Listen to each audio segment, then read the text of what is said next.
안녕하세요. 사연 읽어주는 남녀입니다. 오늘도 와주셔서 감사드리며 그럼 오늘의 사연 바로 소개해드리겠습니다. 오늘의 이야기가 우리 새 동서에 얽힌 이야기니만큼 저희 시댁에 대한 이야기로 시작할게요. 시아버지와 시어머니는 슬하에 삼형제를 두셨답니다. 그래서 며느리들이 셋이죠. 제 위로 형님이 계시고 아래 동서가 하나 있어요. 그리고 저희 새 동서를 거느리고 계시는 우리 시어머니, 한마디로 저희 시어머니는 참 머리가 좋으신 분이랍니다.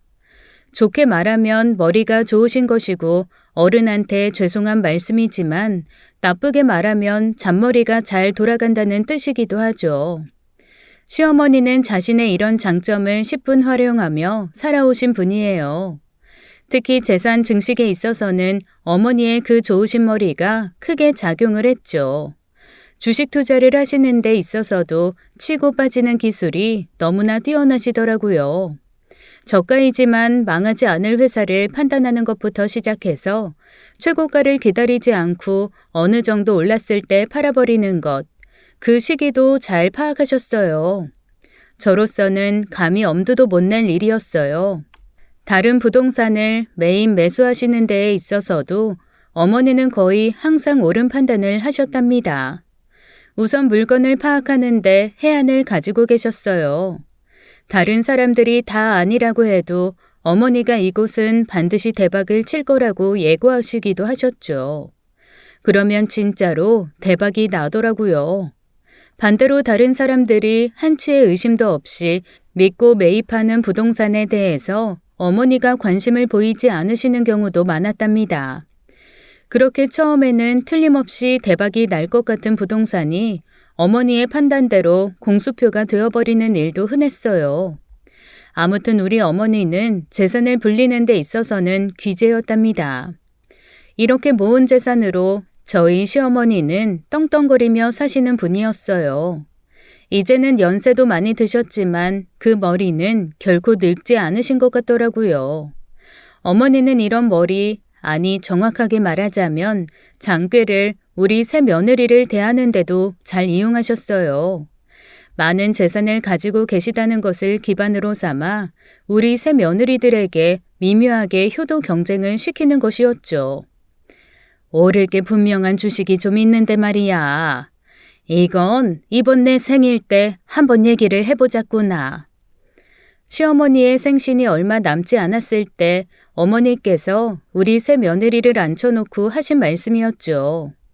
누구에게 주겠다는 말씀은 아니었지만 당연히 새 며느리의 경쟁을 유발할 만한 말씀이셨어요. 두고 보자라는 말씀은 결국 누구에게 줄 것인지 그날 하는 것으로 보아 결정하시겠다는 것 아니겠어요? 당연히 며느리들 간에 노골적인 또는 보이지 않는 불꽃 튀기는 경쟁이 발생했답니다. 형님, 어머님 생신 선물 어떤 걸로 준비하셨어요? 전 지금 생각 중인 게 있는데 형님은 어떠실까 싶어서요. 동서가 은근히 맏며느리인 형님을 이렇게 떠보더라고요. 나는 아직 결정 못했어. 그치만 이번엔 돈 좀 들더라도 괜찮은 걸 좀 골라보려고. 그리고 저에게도 무슨 선물을 준비했느냐고 물었죠. 나는 그냥 그다지 비싸지 않은 여우 목도리 하나 장만했어. 홈쇼핑에서 우연히 보고 주문했는데 가격에 비해서 질이 좋더라고. 그냥 그걸로 어머님 생신 선물 하려고. 이때 형님의 얼굴빛이 변하는 것을 저는 놓치지 않고 보았답니다.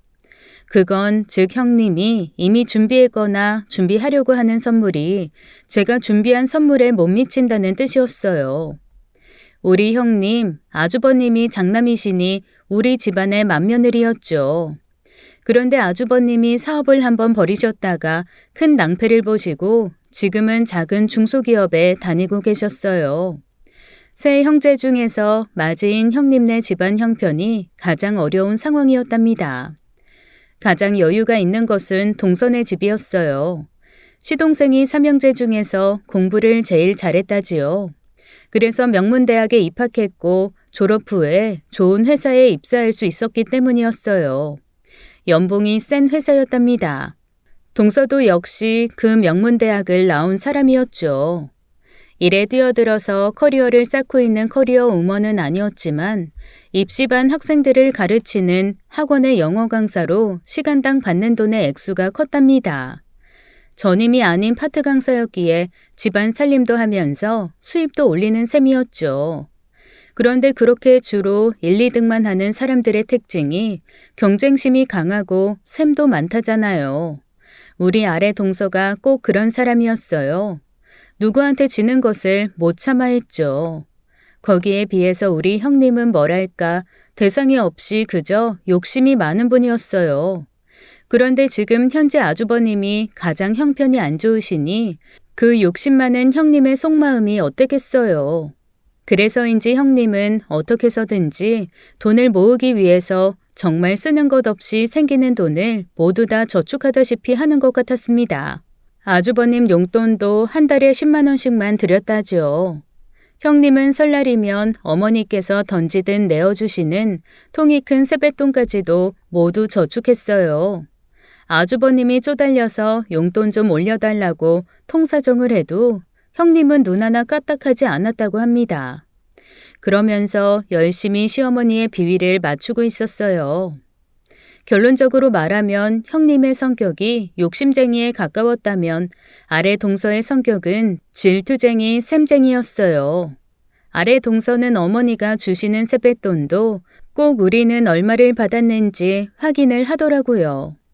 형님은 알려주기를 꺼려했지만 저는 알려주었어요. 그러면서 액수가 같다는 것을 확인한 동서의 얼굴이 편안해지는 것이었죠. 형님과 손아래 동서는 다 같이 모이는 명절이나 제사 때 특히 서로를 견제하더군요. 어머니, 저는 제가 다 붙일게요. 제가 손재주가 좋아서 전 예쁘게 잘 붙이잖아요. 두 동서가 서로 어머니가 보시는 앞에서 일을 하면서 내가 이렇게 열심히 일한다라는 것을 보여주고 싶어 했어요. 막내 동서, 그 일은 나한테 맡기고 부엌에 가서 조기찜이나 먼저 앉혀놔. 너무 늦게 하면 안 식어서 다 부서지고 너무 일찍 해놓으면 뻣뻣해지니까. 지금이 딱 그거 할 시간이야. 어서. 어쨌든 맏며느리인 형님의 말발이 지금까지 가장 세긴 했죠. 형님이 자꾸 나가서 다른 일을 하라고 재촉하자 아랫동서가 어쩔 수 없이 물러나고 말았어요. 처음에는 이런 일을 구경하는 기분이 참 묘하면서도 재미있기도 하더라고요. 사실 저는 시어머니의 재산에 큰 관심이 없었답니다. 원래 욕심이 없는 성격이었고 현실에 쉽게 만족하는 편이었죠. 그저 남편이 가져다주는 월급을 알뜰하게 쪼개 쓰고 있었어요. 그리고 동서네만큼은 아니었지만 남편의 연봉도 우리 식구들이 풍족하게 살만한 정도의 액수였거든요. 거기다가 저한테는 외동딸 하나만 있었고요. 그래서 가르칠 만한 것 다 가르치고 잘 먹이고 잘 입힐 수 있었죠. 따라서 경쟁을 통해서 형님이나 동서가 뭘 받아가든 저는 크게 신경이 쓰이지 않았답니다. 우와, 이거 킨더 초콜릿이야? 작은 엄마는 이런 것도 사주시나 보네. 우리 엄마는 절대 안 사주는데. 제 딸이 들고 먹고 있는 초콜릿을 보더니 형님네 조카 녀석이 부러워하더라고요. 아이들 간식 사줄 돈도 아까워서 안 쓰고 저축을 하는 모양이었어요. 그래서 다들 모이는 날이면 저는 아이들 간식을 좀 넉넉히 챙겨가곤 했답니다. 그러면 형님네 아이들이 환호성을 지르며 달려들곤 했죠. 어머, 동서, 뭘 이렇게 많이 가져왔어. 이거 먹으면 애들 이빨만 썩지. 애들이 좋아해서요. 다 같이 나눠 먹으려고 넉넉히 가지고 왔어요. 형님은 그러냐며 남은 건 아까우니 좀 챙겨가겠다고 하더라고요. 그리고는 아이들이 먹고도 남을 만큼 양손 가득 초콜릿을 집어서 자기 가방에 채우는 거였어요. 남기는 것 하나 없이 욕심껏 열심히 담더라고요. 한편 우리 아랫동서가 샘을 내는 경향은 이랬답니다. 형님, 혜민이가 피아노 콩쿨 나가서 상 받았다면서요? 우리 유민이도 콩쿨 내보낼 거예요. 유민이 다니는 피아노 학원 선생님이 교수학 전공한 실력 좋은 사람이더라고요. 그래서 그런지 원비가 좀 비싸긴 한데 그만큼 실력도 빨리 늘겠죠. 요민이 피아노 치는 거 들어봤는데 잘 치더라. 열심히 가르쳐봐. 혹시 알아? 세계적인 피아니스트가 우리 집안에서 날지 말이야. 우리 혜민이는 가르치기는 하는데 그런 정도로 소질이 있는 것 같지는 않아. 그저 어디서 남이 피아노 한번 쳐보라고 하면 한두 곡 정도는 칠 수 있을 정도만 가르치려고. 저는 큰 동서와 욕심 경쟁도 하고 싶지 않았고 아랫 동서에 대해서 셈을 내고 싶지도 않았답니다. 아무리 가족간이라지만 왜 그렇게 다른 사람들의 형편을 예민하게 살피면서 살아야 하는지 도대체 잘 모르겠더라고요. 그러니까 두 사람의 경쟁에서 저는 좀 멀찍이 떨어져 있었죠. 이거야 원, 쓰던 안마의자가 고장이 나서 고치려니까 차라리 새로 사는 게 낫겠더라. 요즘은 안마의자 얼마쯤 하니? 니들이 한번 가격 좀 알아볼래? 나는 일산 쪽에 땅 관리 때문에 이틀 정도는 집을 비워야겠구나. 우리 시어머니 항상 거의 이런 식이셨어요.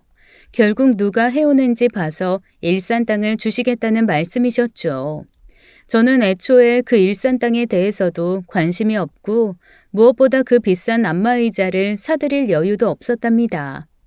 안마의자가 그렇게 비싼 물건이더라고 동서. 나는 그게 그렇게 비쌀 줄은 몰랐지. 카드 할부로 산다고 해도 한 달에 낼 돈이 꽤 크겠더라고.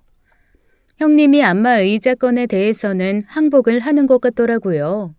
그러는 사이에 동서가 그 안마의자를 바꿔드렸답니다. 동선의 살림이 세 집안 중 가장 넉넉했기에 가격이 꽤 나가는 안마의자를 선뜻 사드릴 수 있었죠. 그러면서 동서의 얼굴이 득이양양해지더라고요. 마치 일산 땅은 이제 내 것이다 하는 것 같았죠. 아이고 이걸 막내 네가 샀니? 비싼 물건이라서 내가 사려고 했었는데 고맙구나. 그나저나 일산 땅 관리는 아무래도 내가 더 하기가 힘들겠어. 혹시 막내 네가 해보는 게 어떻겠니? 이렇게 해서 이번 구경거리는 동서의 승리로 끝났답니다. 형님의 입장에서 보자면 그런 욕심쟁이가 셋 중에 가장 어려운 형편이다 보니 시어머니의 비위를 더 잘 맞춰야 했을 거예요. 그런데 물량 공세를 할 만한 형편은 안 되었죠. 형님은 그래서 항상 아주버님이 맏아들이고 자신이 맏며느리라는 것을 강조하곤 했습니다. 결국 시부모님 돌아가셨을 때 제사를 모실 사람은 형님과 아주버님이라는 것이었죠. 그러자 그 말에 동서가 반발하고 나서더라고요. 요즘 제사를 꼭 장남만 모시나요? 사정에 따라서 둘째가 모실 수도 있고 막내가 모실 수도 있는 거죠. 여유 있는 집에서 모시는 게 제일 편하지 않겠어요? 제대로 치르려면 말이에요. 동서, 그게 지금 무슨 말이야?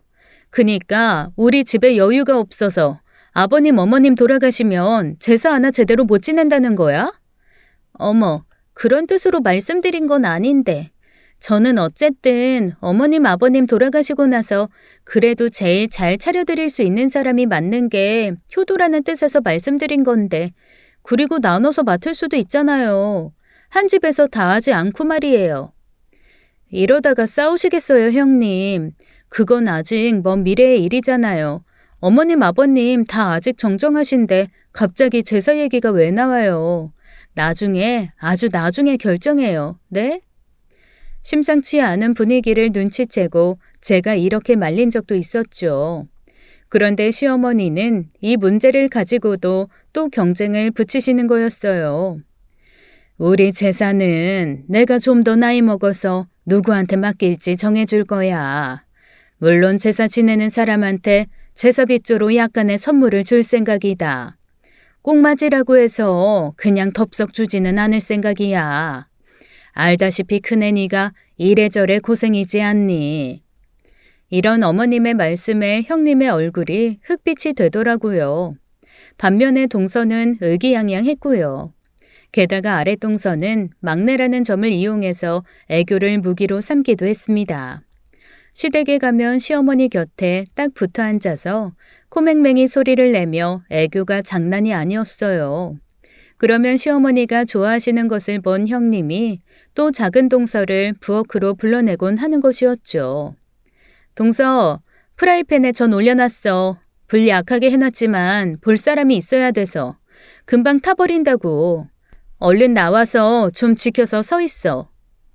그런 과도한 경쟁 구도가 보기 싫었던 제가 얼른 일어나서 불에 올려놓았다는 것을 살펴볼라 치면 형님이 저를 밀어내고 굳이 아랫동서를 불러내는 것이었어요. 이건 무기만 안 들었지 완전히 전쟁터였어요. 그런데 전쟁이라는 것이 반드시 군인들만 다치는 게 아니잖아요. 민간인도 많이 다치는 게 요즘의 전쟁이죠. 그 사이에 낀 민간인 같았던 제게 불똥이 튀기도 했답니다.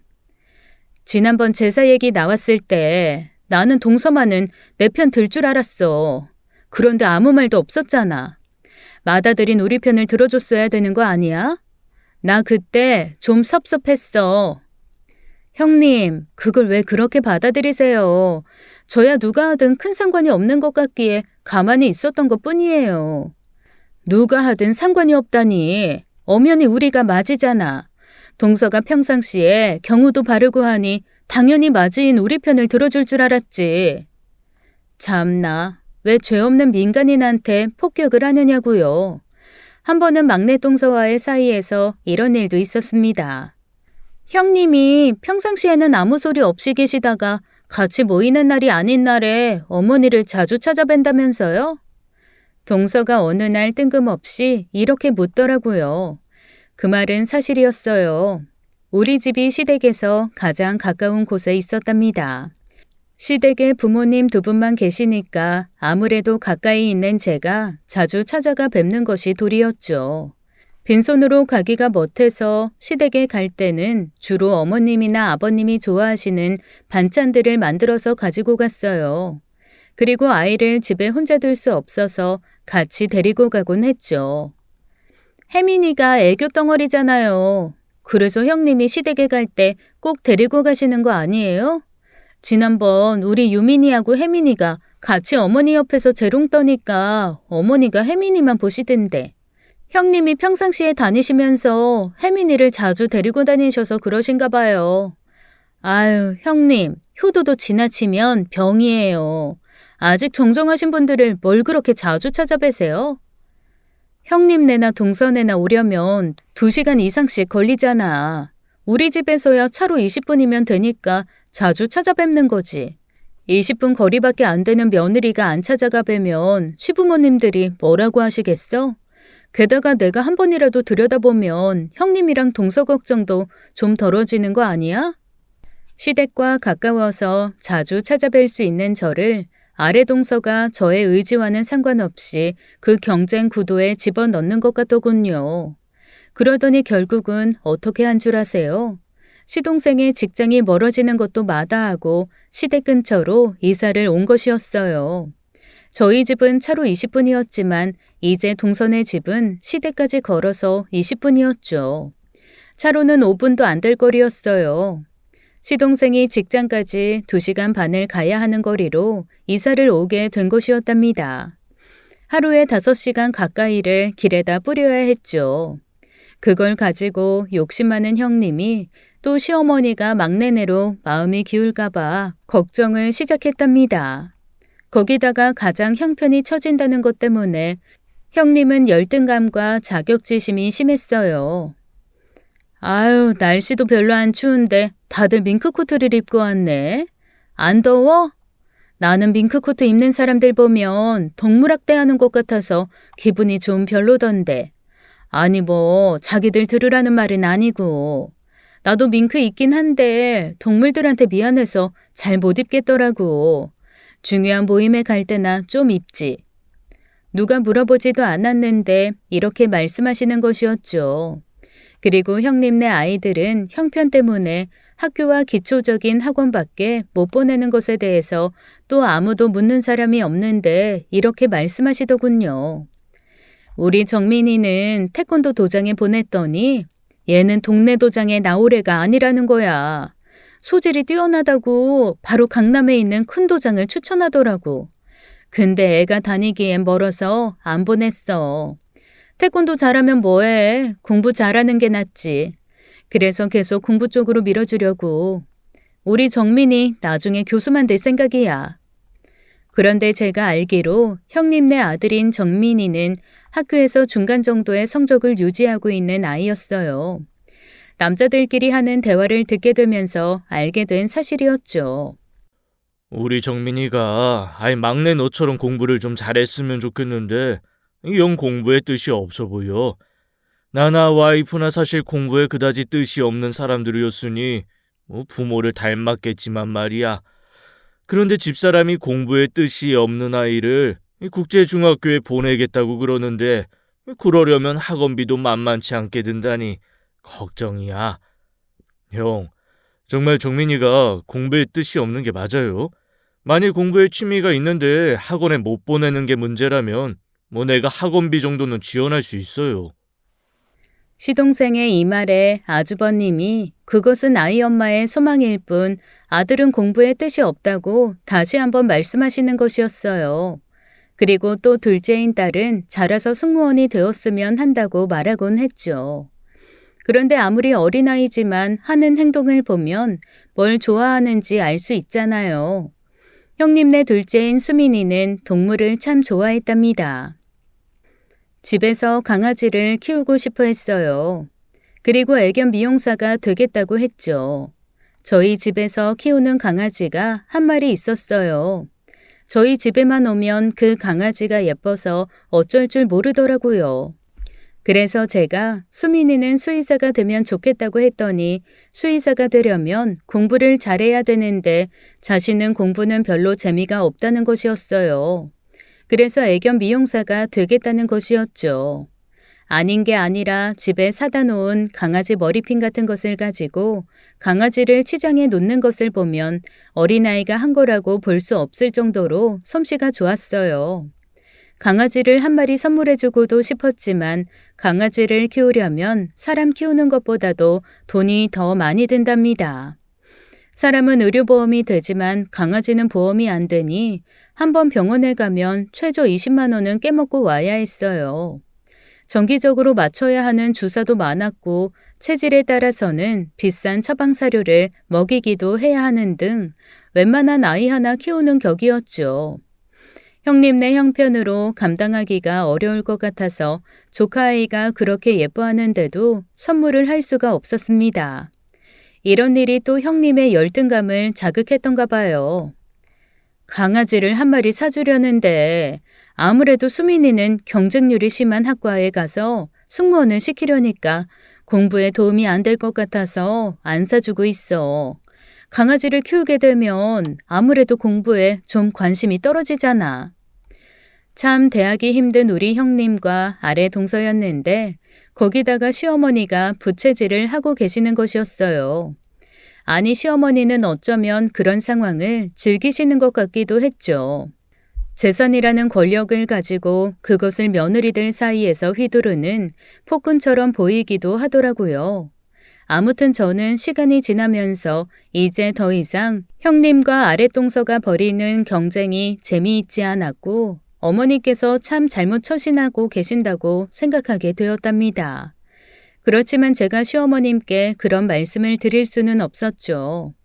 어느 날 남편이 좀 일찍 귀가한 날 우리 부부가 오랜만에 와인 한 병을 사이에 두고 마주 앉았답니다.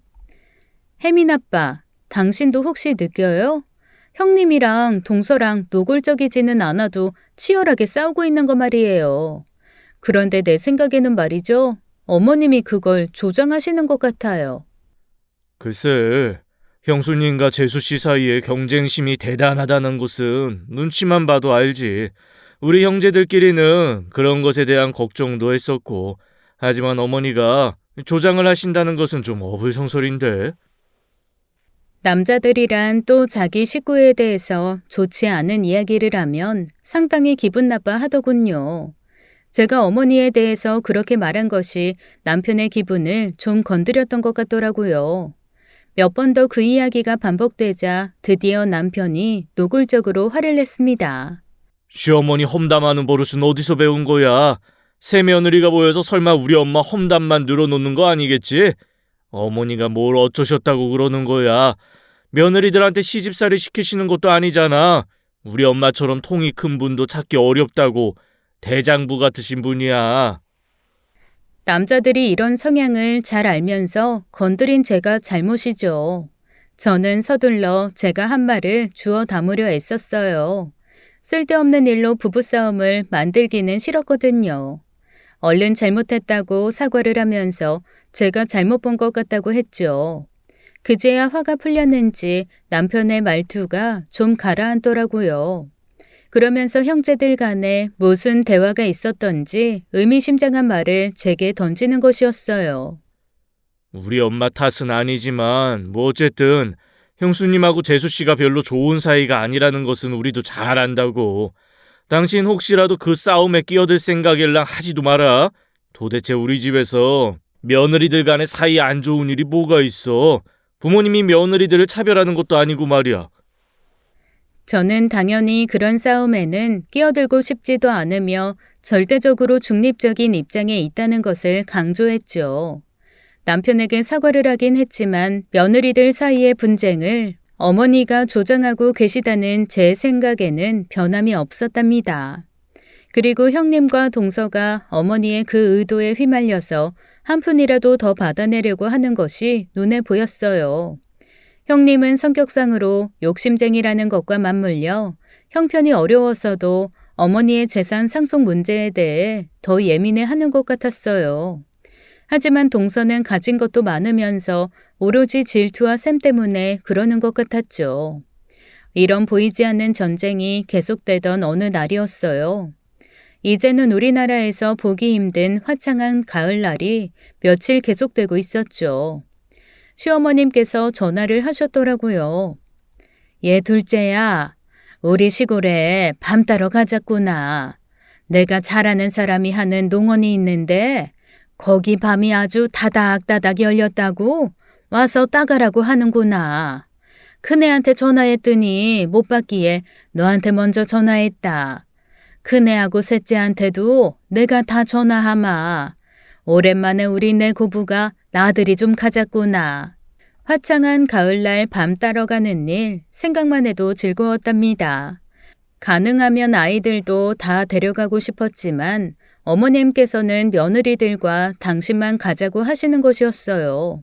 그 나들이에 대해서 의논하기 위해 우리 세 며느리가 같이 시댁에 모였죠. 하늘이 안 보일 정도로 밤이 아주 빡빡하게 열렸단다. 맛도 아주 좋은 왕밤이라고 와서 마음껏 따가라는 거야. 가서 아주 실컷 따오자꾸나. 운전은 제가 해서 모실게요, 어머니. 저희 셋 중에서 제가 제일 한가한 사람인 것 같으니 아무래도 운전하는데도 더 편할 거 아니겠어요. 형님네는 어쨌든 아이가 둘이고 형님이 약간의 부업을 하시는 것 같았죠. 모르는 척 했지만 말이에요. 그리고 말씀드렸다시피 동서는 학원의 파트 강사로 일하고 있다는 걸 염두에 두고 드린 말씀이었어요. 그런데 동서가 또 발칵 샘을 내더라고요. 형님, 운전 실력이야 오래 한 제가 더 낫죠. 지금도 차 가지고 학원에 왔다 갔다 하잖아요. 형님은 가끔 운전하시는데 감각이 다르시지 않으시겠어요? 그래? 동서가 하고 싶으면 그렇게 하고. 난 동서는 일을 하는 사람이니까 힘들까봐 내가 하겠다는 거였는데 동서가 그러겠다면야. 집에 차가 없는 형님의 얼굴이 일그러지는 것을 저는 놓치지 않고 보았죠.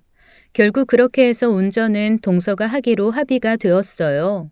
그런데 어머님께서 또 제가 싫어하는 그 재산 가지고 며느리들 경장 붙이는 말씀을 하시는 거였습니다. 제일 많이 따오는 애한테 내가 가진 경기도에 있는 땅을 증여해 주마. 그러니 가서 열심히들 따봐. 이 얘기를 듣자 형님과 아랫동서의 눈이 반짝 빛이 나더군요. 사실 저는 어머니의 이 말씀을 듣고 좀 어이가 없었어요. 별걸 다 경쟁을 붙이신다는 생각이 들었죠. 그리고 그 의도에 휘말려서 헤어나오지 못하는 형님과 동서도 마음에 들지 않았고요. 처음에는 즐거울 것이라고 생각했던 이 피크닉이 그래서 저한테는 그다지 반가운 일이 아니게 되어버렸답니다. 또 그 볼썽사나운 동서지간 싸움을 목격해야 했기에 핑계만 있으면 안 갔으면 좋겠다는 생각까지 들었어요. 하지만 적당한 핑계도 없었고 무엇보다도 어머님께서 셋 다 같이 가자는 말씀을 여러 번 하셨기에 안 가겠다는 말씀을 드리기가 어려운 상황이었습니다. 드디어 피크닉 날이 되었어요.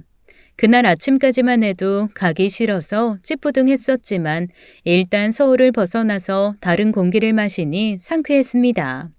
기분이 많이 풀린 저는 서울과는 다른 깨끗한 공기를 마음껏 마시면서 오랜만에 나들이를 즐기고 있었어요. 저만 그런 게 아니라 다들 즐거운 것 같았죠. 시어머니는 흥얼흥얼 콧노래까지 부르셨고 형님도 아랫동서도 아주 오랜만에 싸움 같은 것은 잊었는지 정담을 나누고 있었습니다. 경기도 땅인지 뭔지 그 말씀만 없었더라면 얼마나 더 좋았겠어요. 그러면 정말로 고부가 사심없이 즐기는 그런 소풍이 될 수 있었을 텐데요. 서울을 벗어나서 약 2시간 밖에 안 되는 거리인데도 서울과는 전혀 다른 세계가 있었답니다. 마치 다른 나라에 온 것 같았어요. 밤나무가 정말 다닥다닥 서 있었고 하늘이 보이지 않을 정도라는 말씀이 과장이 아니었다는 것을 알게 되었죠. 그리고 농원 안에 잔디가 어찌나 좋은지 어린 시절로 돌아가서 잔디 위에서 그냥 뒹굴어보고도 싶더라니까요. 맑은 공기 속에서 우리는 우선 준비해간 음식으로 배를 채웠습니다. 그리고 조금 앉아서 쉬다 보니 농원 주인이 나와서 어머니를 보며 반갑게 인사했고 밤을 뗄 수 있는 도구인 긴 막대기를 하나씩 주더군요. 드디어 밤 따기가 시작된 것이었어요. 누가 먼저랄 것도 없이 나무로 달려가서는 막대기로 밤을 흔들어대기 시작했죠. 그런데 이 밤이 참 찰지게 달렸는지 웬만해서는 나무에서 잘 떨어지질 않더군요. 그러다가 갑자기 아까 건드려 놓았던 밤이 떨어지는 바람에 하마터면 머리에 밤가시가 꽂힐 뻔하기도 했습니다. 하지만 점점 밤을 따면서 요령이 생기자 이제 밤이 여기저기서 우수수 떨어지기 시작했어요. 어머니는 손수 밤을 따시기보단 우리 새며느리가 밤을 따고 있는 걸 구경하고 계셨습니다. 그런 어머님을 뵈면서 제 마음속에는 또 좋지 않은 기분이 일렁였죠. 꼭 먹을 것을 던져주니 우르르 몰려드는 강아지들 같은 그런 느낌을 받았던 거예요. 남들이 보기에는 흐뭇한 미소였겠지만 제가 보기에 어머님이 짓는 미소는 그저 이것들이 나한테서 놀아나고 있구나 하시는 것 같았어요. 제가 너무 형님과 동서 사이에 대해서 예민하게 생각하고 있기 때문일지도 모른다고 생각하면서 그런 생각을 떨치고 그냥 신나게 놀자고 결심을 했죠. 저는 어차피 경기도 땅에 대해 관심도 없는 사람이니 밤이나 실컷 따서 우리 혜민이랑 혜민 아빠 먹이고 친정 식구들에게 나눠주어야겠다는 생각밖에 없었습니다. 그래서 이리저리 다니면서 꼭대기에 밤을 찔러보고 떨어지는 밤을 주워 담는데 정신이 없었어요. 그때까지 형님이나 아래 동서에게 신경이 갈 틈이 없었습니다. 다만 앉아서 구경하시는 어머님의 미소가 그다지 기분 좋지 않다는 생각뿐이었죠. 그런데 형님이 갑자기 무슨 원더우먼이라도 된 것 같이 밤을 담은 자루를 짊어지고 오는 것이었어요. 저도 나름대로 날렵하게 열심히 땄지만 형님이 딴 밤의 양은 제 10배는 되어 보였습니다. 내가 그동안 정말 둔해졌구나 싶은 생각도 들었죠. 그렇지만 형님이나 동서나 저나 똑같이 아이 하나나 둘씩을 낳은 아줌마들이었어요. 달라봤자 뭐가 그리 다를 게 있을까요? 그런데 형님이 날라오시는 밤의 양은 정말 저를 깜짝 놀라게 하고도 남을 양이었습니다. 이건 식구들에게 나눠주는 것이 아니라 시장 한 구석을 차지하고 한동안 팔아도 될 양이 모이겠다 싶더라고요. 그러면서 경기도 땅의 위세가 무섭긴 무섭구나 싶었습니다.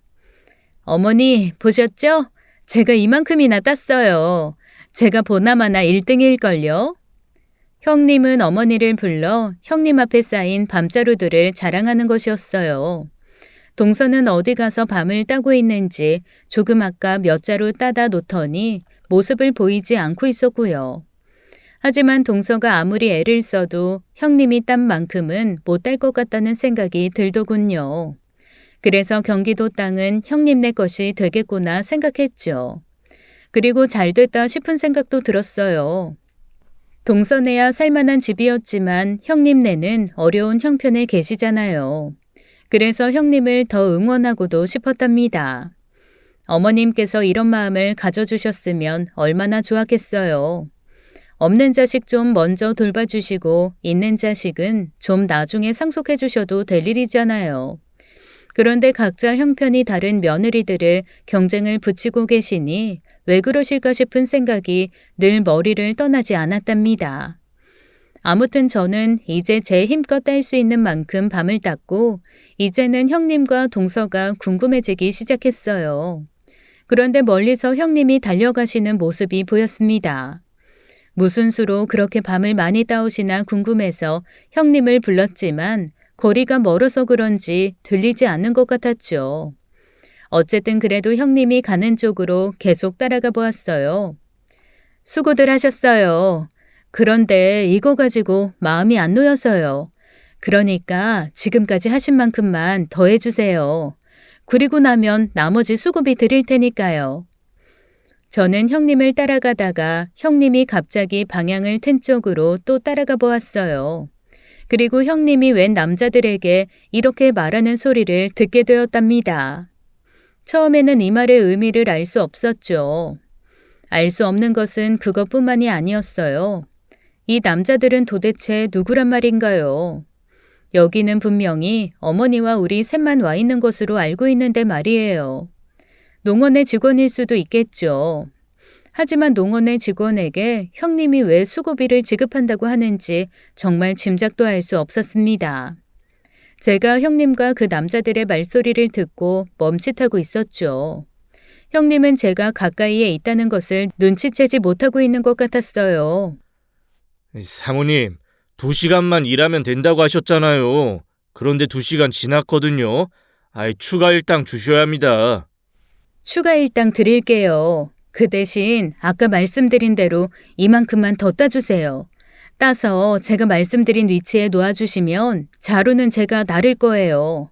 절대로 저쪽으로 나오시면 안 돼요. 여기도 아직 딸밤이 엄청나게 많으니까 이쪽에서만 작업해 주세요. 절대로 나오시면 안 돼요. 아셨죠? 여기까지 듣고 저는 상황을 대강 짐작할 수 있었답니다. 우리 형님이 갑자기 원더우먼이 된 것이 아니었어요. 형님이 밖에서 고용해 왔는지 농원의 일꾼에게 돈을 주고 시켰는지 알 수 없었지만 어쨌든 돈을 주고 밤을 따오도록 시킨 것만은 분명했죠. 그래서 그렇게 많은 양의 밤을 딸 수 있었던 거였어요. 그 남자들이 딴 밤을 형님과 약속된 장소에 가져다 놓으면 형님은 그 자루를 들고 어머니 앞으로 와서 자기가 딴 척을 했던 것이었습니다. 저는 갑자기 마음속 깊은 곳에서 아픔이 솟아오르는 것을 느꼈어요. 우리 새동서가 왜 이렇게 되었는지 깊은 한숨이 나오더라고요. 그러면서 어머니가 갑자기 더 미워졌답니다. 가뜩이나 욕심은 많고 형편은 어려운 형님이었어요. 그런 형님에 대한 분노보다는 어머님에 대한 원망이 컸죠. 소리를 죽이고 계속 형님과 그 남자들이 말하는 소리를 들었어요. 일꾼들이 임금을 흥정하는 것 같더라고요. 약속된 양도 더 커지고 시간도 더 길어졌으니까 2배만 가지고도 모자라겠네요. 저희도 일을 다 팽개치고 온 사람들이라서요. 사모님이 좀 더 생각해 주셔야겠어요.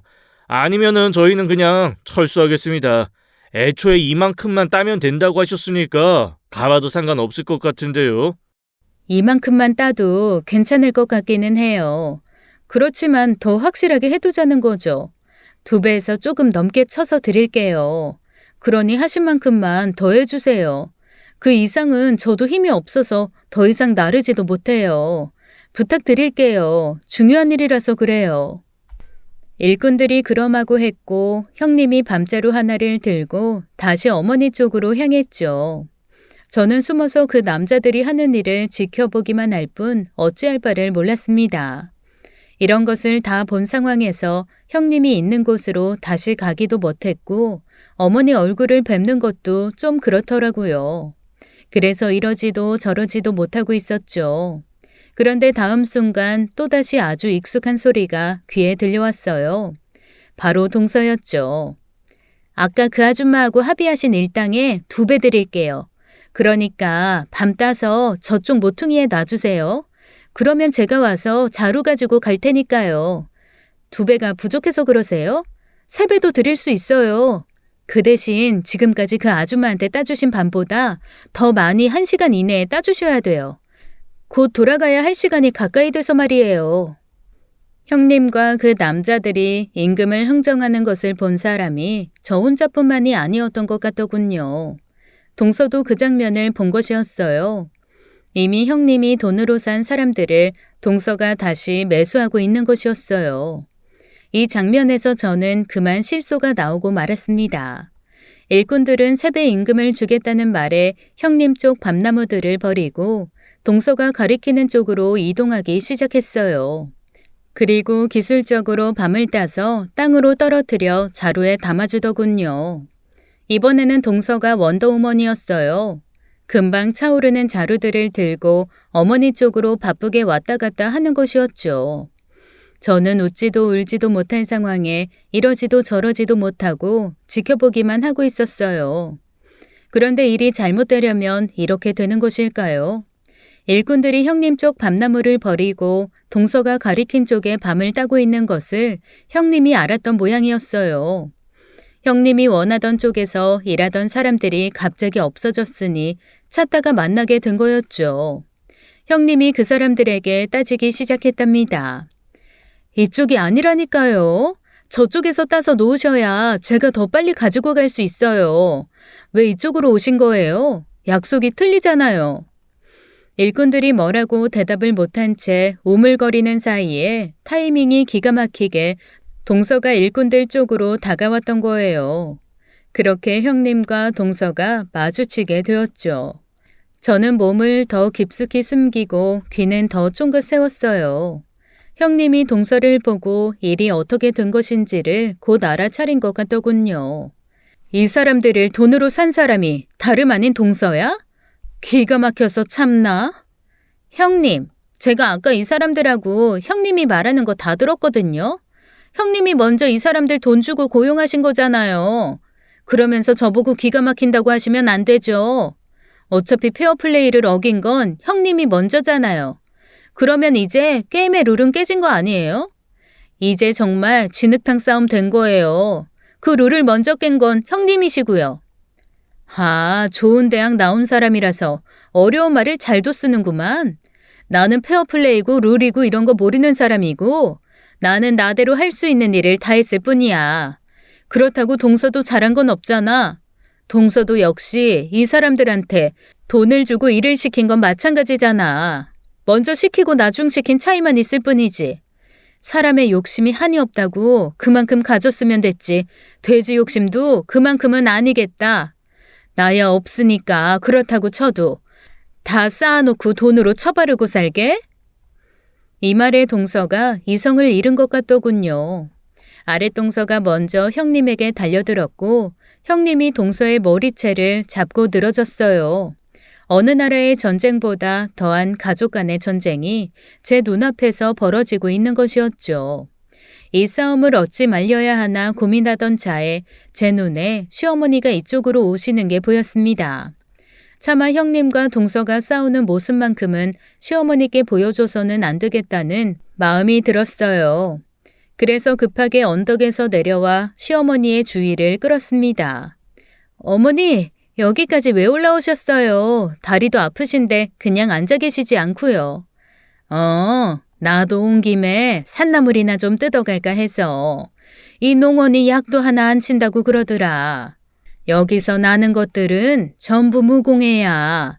그나저나 네 동서랑 형님은 어디 있니? 아까 보니까 큰애가 이쪽으로 날아가는 것 같던데. 아, 동서랑 형님이요? 글쎄요. 제가 여기서 방금 왔는데 이쪽엔 안 계시던데요. 그나저나 저쪽에서 아까 제가 산삼을 본 것 같아요, 어머니. 뭐? 산삼? 어휴, 얘가 농담도. 여기에 무슨 산삼이 있어. 산삼인 줄 알았는데 인삼인가? 아니면 도라지? 어쨌든 뽑아서 먹을 수 있는 거면 되는 거 아니에요? 무공해잖아요. 어머니, 누가 뽑아가기 전에 빨리 가봐요. 제가 봐도 내가 무슨 소리를 하고 있는지 모르게 횡설수설하고는 시어머니를 강제로 반대 방향으로 모시고 갔어요. 그리고 시어머니와 함께 약간 경사진 숲을 올라갔습니다. 어느 정도 숲을 오르자 시어머니는 땅에서 자란 식물들에 온통 정신이 팔리셨어요. 이름도 모를 나물들을 이것저것 캐기 시작하셨죠. 그걸 본 저는 한숨 돌렸습니다. 그런데 한참 땅만 보시던 시어머니께서 다른 곳으로 가보자고 하시더라고요. 여기는 이미 한번 캐갔는지 뭐 캘 것도 없네. 네가 봤다는 산삼은 어딨니? 여기 근처였던 것 같은데 산이 다 거기서 거기라 잘 모르겠네요. 죄송해요. 사실 있지도 않은 산삼이 어디 있겠어요.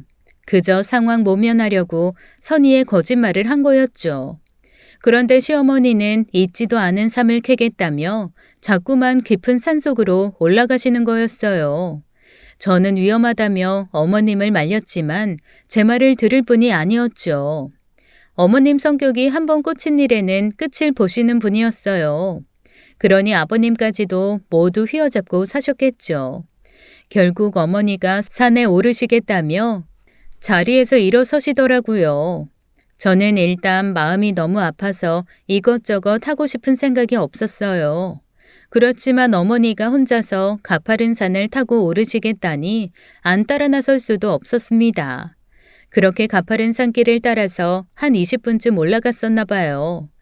어머니 저 둘 다 숨이 턱에 닿을 정도로 힘에 부쳤어요. 어머니가 잠시 앉았다 올라가자고 하시더군요. 저도 힘이 들었기에 그 자리에 풀썩 앉고 말았습니다.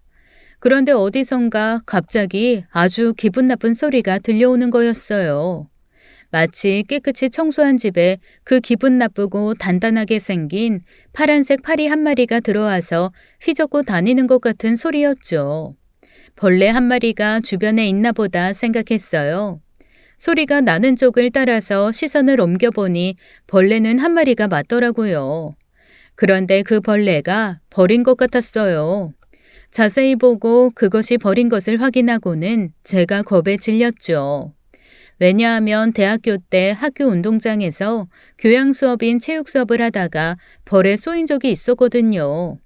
눈두덩이를 쏘였었는데 그 일로 인근 대학병원 응급실까지 갔었답니다. 의사가 그런 벌은 한 방만 잘못 쏘여도 큰일 나는 수가 있다며 빨리 와서 다행이라고 했었죠. 붓기가 일주일이나 지나도록 가라앉지 않았고 열흘 이상 모든 수업에 결강해야 했었답니다. 그런데 제 눈앞에 벌 한 마리가 웽 하고 날아다니니 겁이 날 수밖에요. 그런데 그 웽 소리는 점점 커지고 있었답니다. 그 소리가 이제는 마치 헬기 돌아가는 소리처럼 크게 들렸어요. 자세히 보니 벌 한 마리가 아니라 벌떼가 우리를 발견하고 달려들고 있었던 거예요. 어머님의 발밑을 보니 벌집을 건드리셨더라고요. 곧이어 어머니가 벌에 쏘이셨는지 비명을 지르셨어요. 얘야, 나 죽겠다. 이 벌레들 좀 쫓아라, 어서. 어머니, 벌떼예요. 빨리 도망가야 돼요, 어머니. 얼른요. 어머니가 벌에 쏘이셨는지 한쪽 다리를 잡고 아파하시더라고요.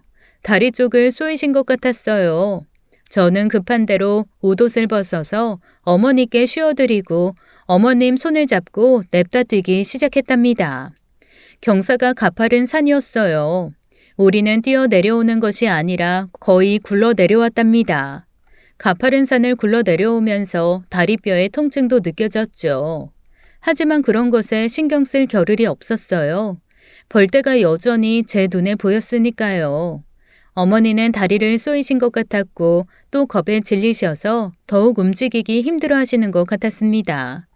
조금 더 아래로 내려왔었던 제가 다시 올라가서 어머니의 손을 꽉 잡고는 미친 듯이 빠른 속도로 산을 내려오기 시작했어요. 구르고 다치는 동안에도 절대로 어머니의 손을 놓지 않았답니다. 제 손에 끌려오시는 어머님은 꽥꽥 소리를 질러대셨죠. 저는 정신없이 뛰어 내려오면서도 주변 지형을 살폈어요. 어디로 내려가서 뛰어갈지 말이에요. 그런데 그 순간 제 눈에 저 멀리서 동서와 형님이 우리를 보고 있는 게 보였습니다. 너무 멀어서 확실치는 않았지만 분명히 우리를 보고 있었죠. 하지만 그곳을 다시 쳐다볼 겨를이 없었어요. 여전히 벌떼가 우리를 쫓아오고 있었거든요. 한참을 달리다가 뒤를 돌아보니 벌들이 좀 줄어든 것 같더군요. 하지만 끈질긴 몇 마리들이 저희를 계속 따라붙었어요. 산을 다 굴러내려와서 평지를 뛰는데도 벌떼들이 여전히 어머니와 제 주변을 맴돌았습니다. 평지에서 좋게 100m는 뛰었을 거예요. 어머니를 질질 끌다시피 붙잡고 뛰었답니다. 어머니가 팔까지 아프시다며 비명을 지르셨지만 그 벌떼한테 포위되는 날이면 생명이 더 위험할 것이었어요. 그렇게 거의 체감상 300m 정도를 뛰었을 때 저는 갑자기 주변이 조용해졌다는 것을 깨달았죠. 벌떼가 물러간 것이었어요. 산을 내려와서 다리와 팔목의 통증을 호소하시는 어머니를 모시고 농장 주인의 도움을 얻어 급히 병원으로 가기 위해 차를 찾았죠. 동서가 보이지 않았기에 동서차를 쓸 수는 없었어요. 도대체 우리를 보고도 와보지 않는 형님과 동서가 뭘 하고 있는 건지 모르겠더군요. 결국 농장 주인이 자신의 차를 가지고 올 때까지 아파하시는 어머니를 보살펴야 했습니다. 시어머니는 기진맥진해 계셨고 저 역시 온몸에 힘이 다 빠진 상태였어요.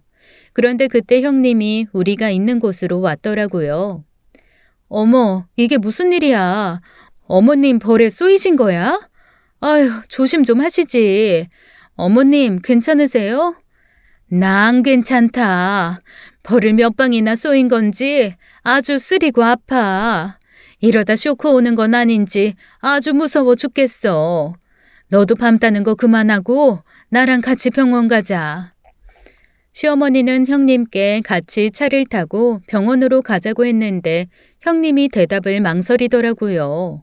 그러면서 자꾸 밤자로 한번 뒤 한 번을 돌아보고는 시어머니께 이렇게 말했습니다.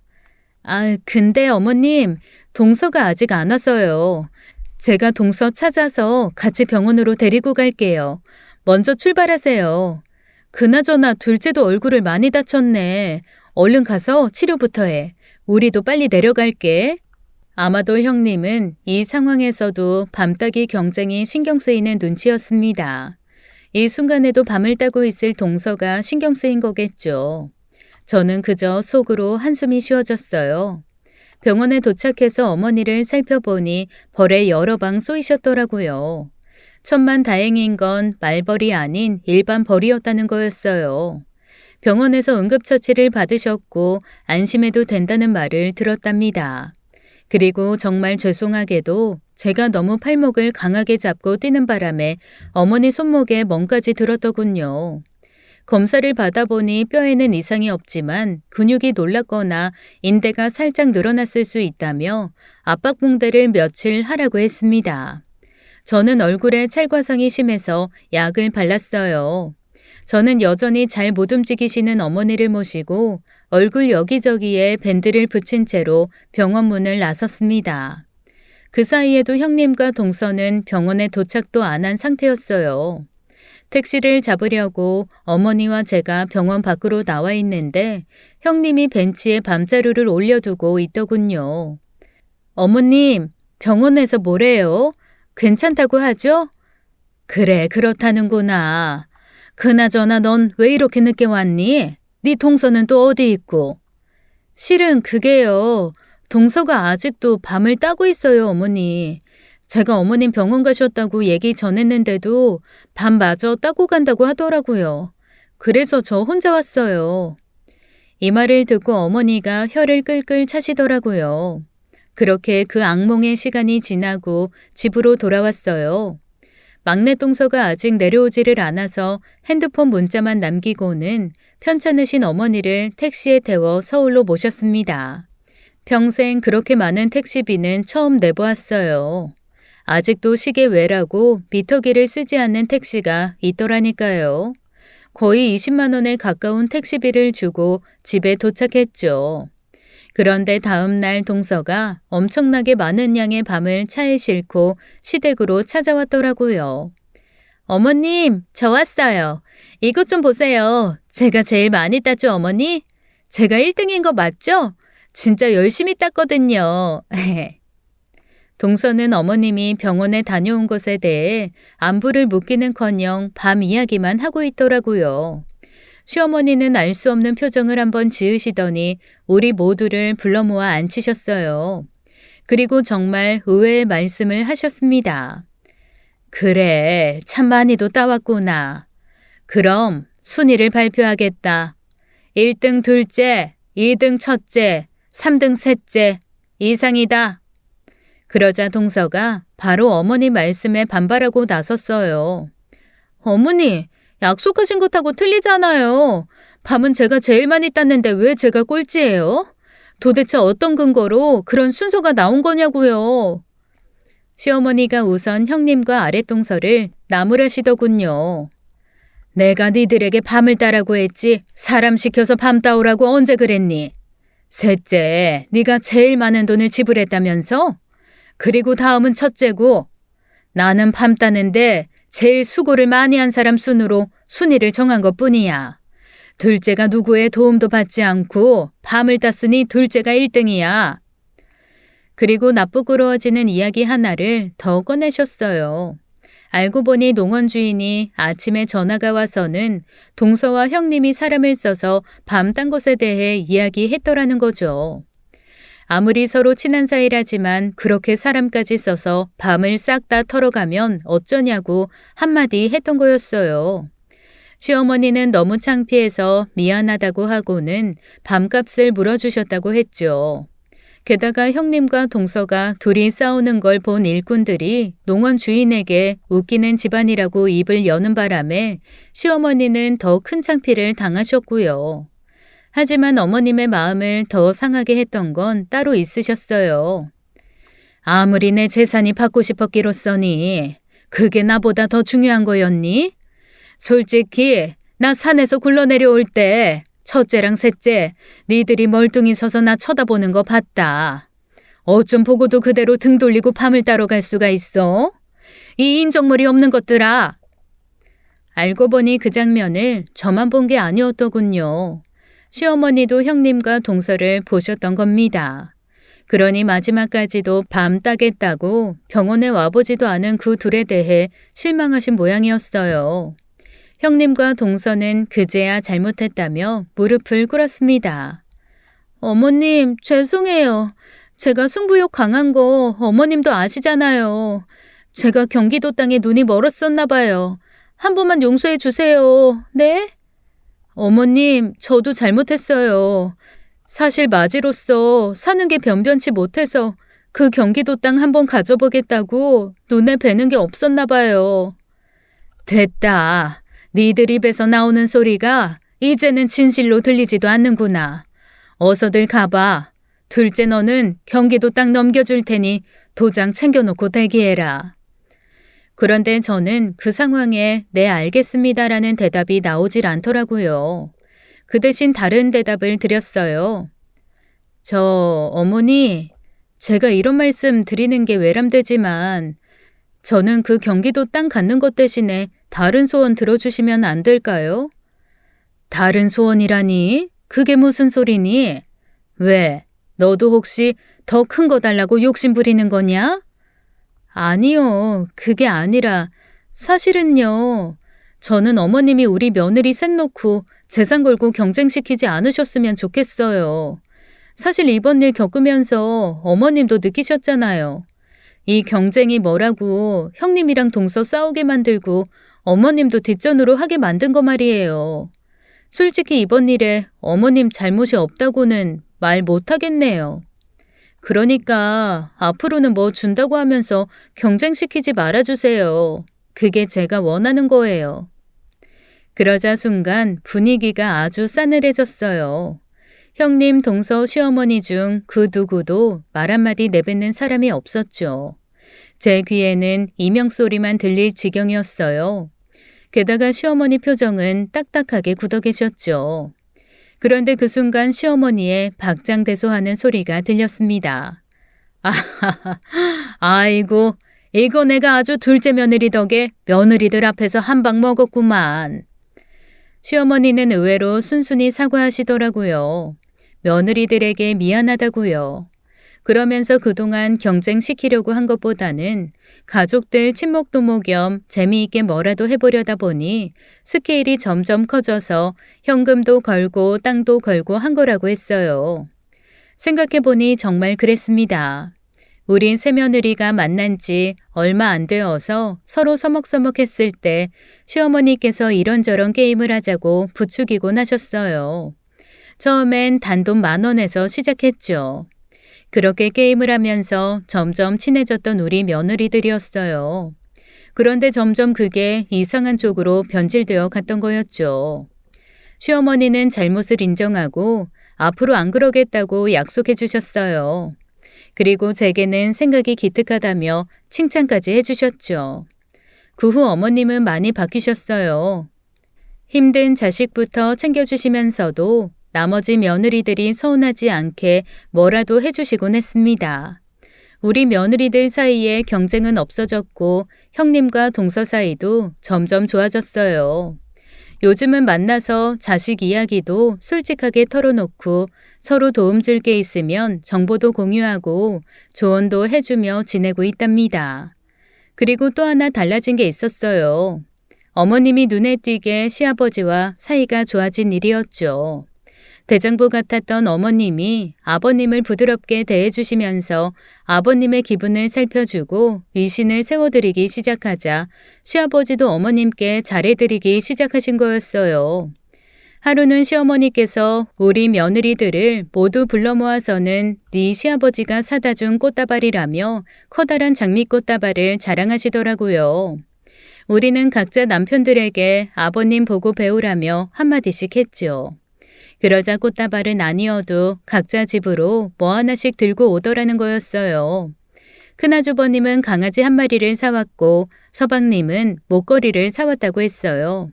두 사람에게 연락을 받은 저는 남편이 무얼 가져올지 무척 기대했죠. 그러던 어느 날 남편이 허리 뒤춤에 무얼 숨겨서는 집으로 들어오더라고요. 저는 잔뜩 기대에 부풀어 그거 뭐냐고 물었습니다. 남편이 뒤춤에 숨긴 손을 앞으로 내밀며 제게 화병에 꽂으라며 주더군요. 노란 꽃이었어요. 제 남편은 아파트 단지에 피어있는 꽃을 뜯어왔더라고요. 저는 그 꽃을 자세히 들여다보았어요. 어머 여보, 이게 꽃이야 벌레야? 꽃 안에 벌레가 정말 많아. 말은 그렇게 했지만 저는 그 이름 모를 꽃을 물병에 예쁘게 꽂아 식탁 위에 두었습니다. 그 후로 우리 가족은 모두 사이가 좋아졌어요. 아직까지 밤따기 경쟁 이후로 한 번도 싸운 일이 없이 말이죠. 아참, 제가 그 이야기를 빼먹었네요. 그 경기도 땅은 제가 물려받게 되었습니다. 그런데 아무도 저를 시기 질투하는 사람이 없었어요. 왜냐하면 그 후 가정에 평화가 찾아왔기 때문이었죠. 앞으로도 사이좋은 동서지간 고부관계, 부부 사이가 되길 바라며 이만 사연을 마치겠습니다. 지금까지 사연 읽어주는 남녀였습니다. 끝까지 시청해주신 여러분 감사드리며 저희는 다음 사연으로 돌아올게요. 감사합니다.